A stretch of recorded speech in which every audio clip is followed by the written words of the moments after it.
ค่าค่าดองนี่แพงบ่ผู้ถามผู้บ่าวหรือเปล่า30 ล้านอ๋อมีความสุขเลยไปอยู่กันแบบโดนๆอันนี้ยังกินแตงใหม่ปะ แล้วอยู่ด้วยกันนี่ผู้ใดแต่งเฮ็ดกับข้าวเนี่ยเมียเนาะป้าเจ้านี่คือจะได้เมียดีแท้เจ้า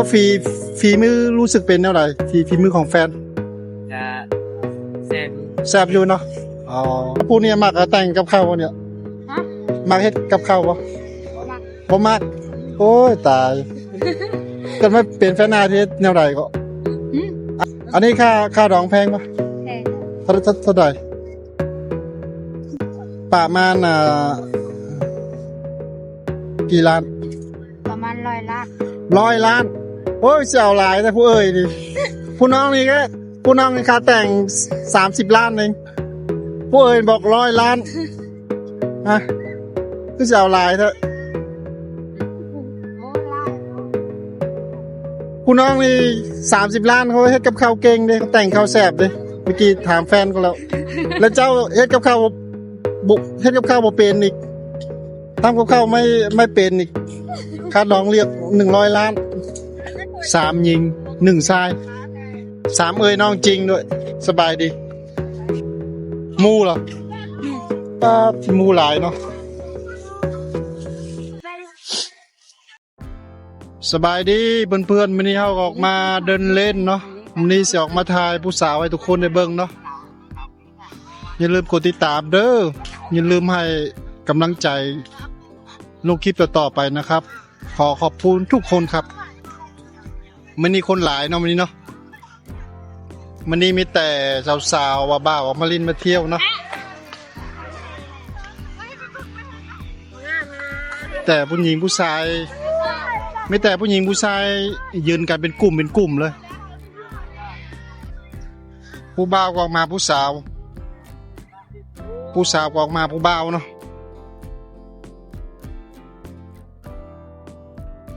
ออกมาแลกเบอร์กันเนาะคนจีนกำลังแลกเบอร์กับผู้สาวลาวนะ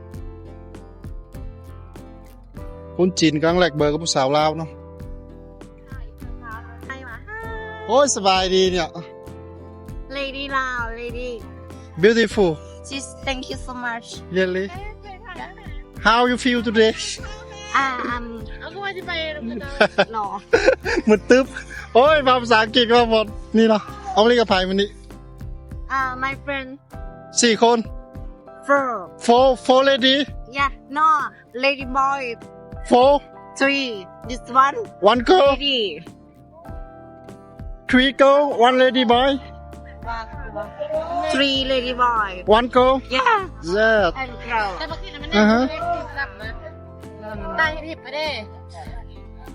Don't have boyfriend. No. งามมากเลยเนาะ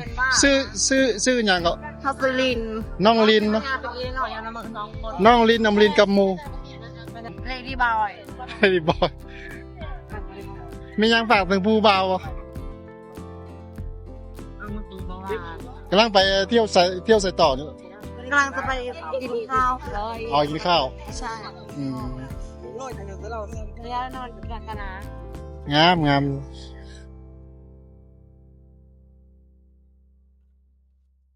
2 พี่น้องเนาะนี่ออกมาเล่นไปไซมาไม่ได้เจอกันโดนแล้วเฮ็ดเวียกเนาะเป็นอะไรเฮ็ดเวียกช่วงนี้เหนื่อยปะเหนื่อยยืนหน่อยนึงเหนื่อยน้อยเนาะสู้ๆเด้อพี่ให้กำลังใจมื้ออื่นพักเวียกไว้ยังที่มีเวลาออกมาลิดบ่ได้พักช่วงนี้มีลูกค้าหลายเนาะว้าวครับเฮ็ดอะไรเวียกกันก็หลายช่วงนี้โทรไปบ่ค่อยเห็นรับสายเลยมีลูกค้าหลายป่ะนะทำงานธรรมดา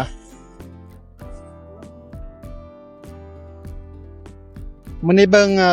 สดใสเนาะนี่เบิ่งมีความสุขแท้ เบิ่งขาวเนาะตะกี้เบิ่งแสงไฟ ตะกี้เจอเจ้าบอลนั้นมันดำเลยมันนี่เบิ่งขาวมันลายเลยอืมไปเฮ็ดหยังมาคือสีขาวขึ้น ไปสปามาเหรอ โอ้เดี๋ยวได้เห็ด อ๋อ ยาง นึกว่าไปขัดผิวมา เบิ่งขาวมันลายเลย เบิ่งขาวมันแล้วก็ตุยขึ้น โย้ยตีขึ้นอีก บ่ได้เจอกันประมาณเดือนหนึ่งเนาะป้าบน้องเขาไม่ได้เจอเดือนหนึ่งเบิ่งขาวแล้วก็ตุยขึ้น สนละ งามแบบนี้งามพร้อมไปเบิ่งมันแบบมันบ่งามหรอกแบบ เกาะที่นี่ เบิ่งแบบนี้งามแล้ว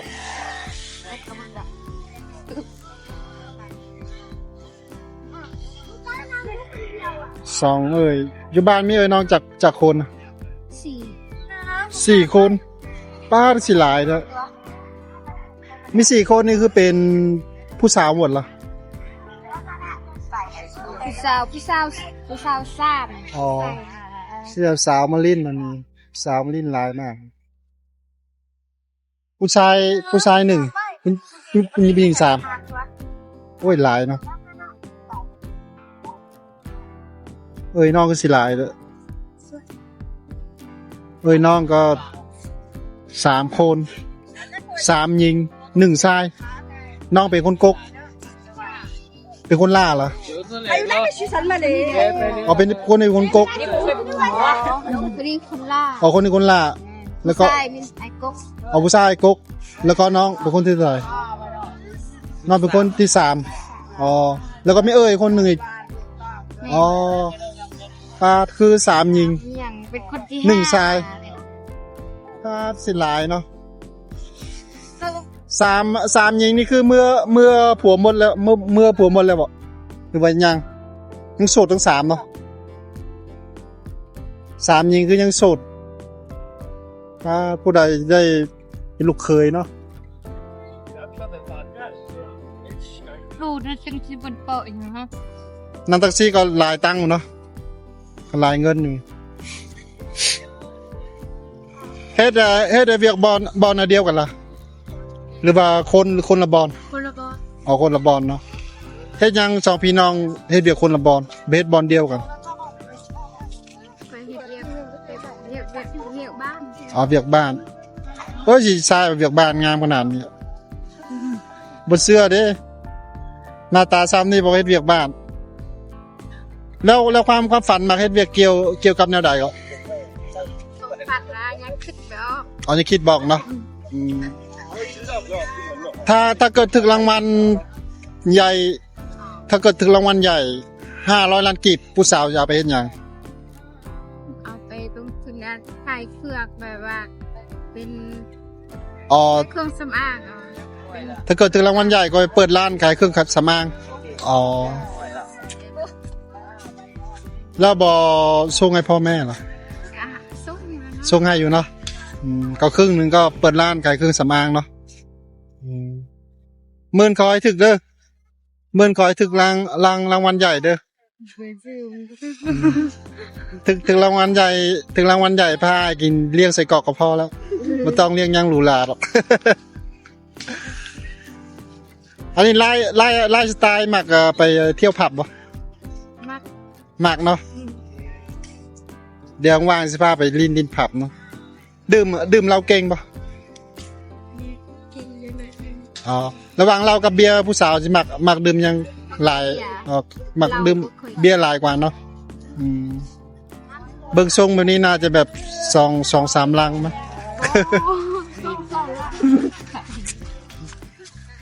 ถ้าเกิดอยากไปลินผับนี่ต้องเตรียมเงินหลายป่ะเตรียมประมาณจากลาดกิบ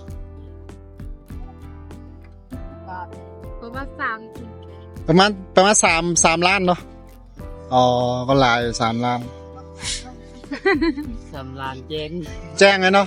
ป้าผู้บ่าวบอก3 ล้านแจ้งเลย2 คู่นี่งามเนาะ2 คู่นี่สิแต่งงานเมื่อใดเนี่ย แต่งแล้วล่ะแต่งงานแล้วอ๋อนึกว่ากำลังจีบกันอยู่ ค่าดองนี่แพงบ่ผู้ถามผู้บ่าวหรือเปล่า 30 ล้านอ๋อค่าดองนี่คือเงินสด30 ล้านแล้วมีคำบ่มีคำด้วย มีจากบาทบ่1 สลึงอ๋อ คำมันแพง ก็1 สลึงเนาะ30 ล้านกิบก็กลางๆเนาะอันนี้แต่งมาได้โดนยังอยู่ได้จักเดือนแล้ว เดือนปลาย ก็แต่งได้ไป อ๋อเดือนปลายเนาะอ๋อ เดือนปลาย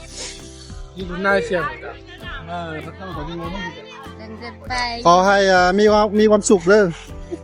ขอให้อยู่กันแบบโดนๆอันนี้ยังกินแต่งใหม่ปะ หยอกเราเล่นแล้วอยู่ด้วยกันนี่ผู้ใดแต่งเฮ็ดกับข้าวเนี่ย เมียเลย เมียเนาะข้าเจ้านี่คือจะได้เมียดีแท้ มีการเดิน ค่อยก็จะหาเมียสักคนเหมือนเจ้าเลยแบบมักผู้สาวแบบมักแต่งกินมักให้ต้องกินเนี่ยแล้วฝีมือรู้สึกเป็นเท่าไหร่ฝีมือของแฟน จะเสร็จ แซ่บอยู่เนาะอ๋อสองผัวเมียแล้วผู้เนี่ยมักแต่งกับข้าวบ่เนี่ย ฮะ มักเฮ็ดกับข้าวบ่ มา บ่มักโอ้ยตายเกิดมาเป็นแฟนอาเฮ็ดแนวใดก็อาเฮ็ดกับข้าวบ่เป็นเด้ จะกิน สิกินแนวใดก็กินอยู่แนวใด อ่ะ ฮะ ไปเฮ็ดได้อยู่ อ๋อก็เฮ็ดได้อยู่เนาะครับอันนี้ค่าดองแพงปะ แต่ เท่าไหร่ประมาณกี่ล้าน ประมาณ100 ล้าน 100 ล้านโอ้ยเสียวหลายแต่ผู้เอ่ยดิผู้น้องนี่ค่าแต่ง30 ล้านเองผู้เอ่ยบอก100 ล้านฮะคือเสียวหลายเถอะ โอ้ล้านเนาะ ผู้น้องนี่30 ล้านเขาเฮ็ดกับข้าวเก่งเด้เขาแต่งข้าวแซ่บเด้เมื่อกี้ถามแฟนก็แล้ว แล้วเจ้าเฮ็ดกับข้าวบ่เป็นอีกทำกับข้าวไม่เป็นอีกค่าดองเรียก100 ล้าน เป็น เอาเป็นนะอืมแล้วนอกจากกับข้าวเฮ็ดอย่างอื่นเป็นปะซักเสื้อผ้าเนี่ย ซักเสื้อผ้าอ่ะเป็ด เป็นเนาะอืม100 ล้านสิบ่ลดได้ปะผ่อนได้ปะได้เนาะ ก่อน ก็เริ่มต้นผ่อนจากล้านก็เริ่มต้นผ่อนประมาณ2 ล้านเนาะ โอ้2 ล้านไปจ่ายแป๊บเดียวก็บ่ เออเริ่มต้นผ่อน2 ล้านคือสิมวนนะผู้เอ่ยผู้น้อง แล้วความฝันมักไปเที่ยวต่างประเทศบ่ บ่ บ่มักอ๋อถ้าเกิดให้เจ้าเลือกนี่สิบ่ไปบ่ถ้าเกิดเที่ยวต่างประเทศนี่มักบ่บ่มักเนาะ ก็มักอยู่ไปจังได๋ไป สเปคผู้บ่าวมักผู้บ่าวแนวใดอะมักผู้บ่าวสูง100เท่าใดก็ 180 180ก็เท่ากับอ้าย180อ้าย180อ๋อมักผู้บ่าว180เนาะ2 สาวมื้อนี้ก็รีบมีความสุขเด้อ เมื่อได้มื้อนี้ก่อน เมื่อแล้วโอ้เดี๋ยวไปส่งรถตู้ข้างหลังเลยได้เมารถข้างหลังนี่ไป อันนี้รถลงมู่อ้ายนี่ได้สิเมาไว้กลับ นั่นก็พวกแม่ง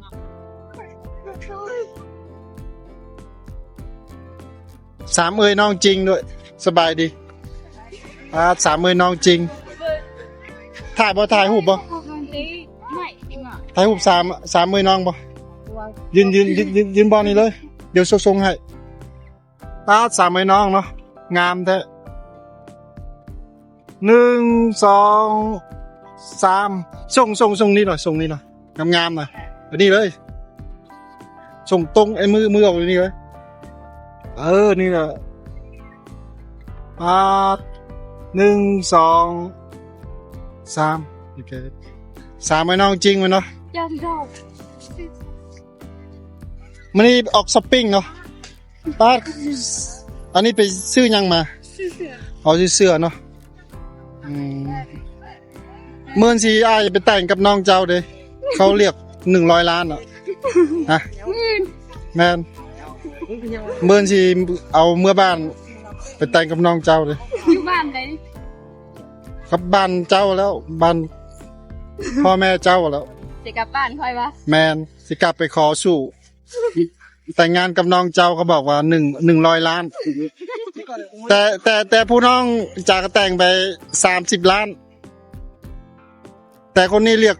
100 ล้านเลยป๊าบ แต่ แล้วเจ้าแต่งงานแล้วบ่หรือว่ายังฮะ ก็จะบ้องเบียงก็ อ๋อยังเนาะผู้น้องจะเอาผัวมาแล้วผู้เอ้ยยังบ่าวผัวเลยมันนี่ออกมาเล่นม่วนเนาะมีความสุขหลายเนาะบรรยากาศเย็นมันนี่3 เอ้ยน้อง3 เอ้ยน้องน่ารักแต่3 เอ้ยน้องพระท่านมีผู้บ่าวเด้ ฮะดูน่าอันเบยดอกบ่เป็นอย่างบ่แม่ค่ะ มีแต่ผู้สาวมาเที่ยวมาเล่นนั่นนี่นะ โอ้เป็นบ้าไปสิปี มีแต่ผู้สาวมาคู่ มันลึกหนามันกำลังน่าก็นอนไงมีแบบมีพวกที่น่าแต่ยี่ไปแทกเจ้าหน้าที่ก็ไม่ก็ไม่อยู่ที่โอ้ยเจอแซวไป อันนี้ความสูงมันเท่ากันเนาะอ๋อความสูงเท่ากันหมูเหรอหมูหลายเนาะ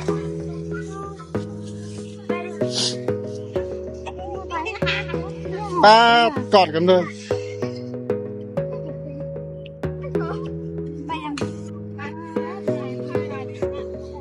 มีแต่บักมีแต่ผู้งามๆเนาะมีแต่ผู้สาวงามๆทั้งนั้นผู้สาว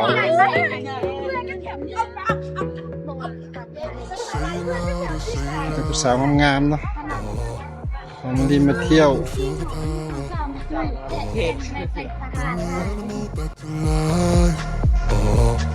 Bring the energy one more time. If you feel like letting go, you can take control.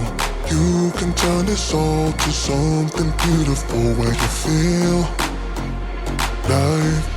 gets you down, down, down, gets you down, down, down. Say it louder, say it louder.